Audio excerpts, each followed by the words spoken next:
এত কষ্ট করে এই হচ্ছে আমার আমার ভাগের অংশ। দেখুন আমরা এই আমসত্ত্ব মাখিয়ে খাচ্ছি। আমসত্ত্ব কি আম মাখা, আমাদের আম মাখা তৈরি করছে কঙ্ক, আর এইদিকে এরা আম সংগ্রহকারী। চিনি না দিলে হয়? 10 টাকা চিনি দিছি। তোদের কম হয়ে গেলে না, আমি দিই তোদের বেশি না, বাড়িতে নেবানো আমি অতটা খাবো। সেই স্বাদ।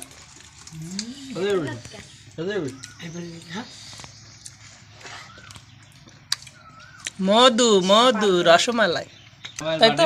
তুমি খাচ্ছ না? আমার গা ঠাজরাম জ্বালা করছি, যেখানে যাচ্ছে সেখানে ঘা গুতো খাচ্ছি। ভালো হয়নি, আমার হাতে আইসতে আমি সাবান দেবো।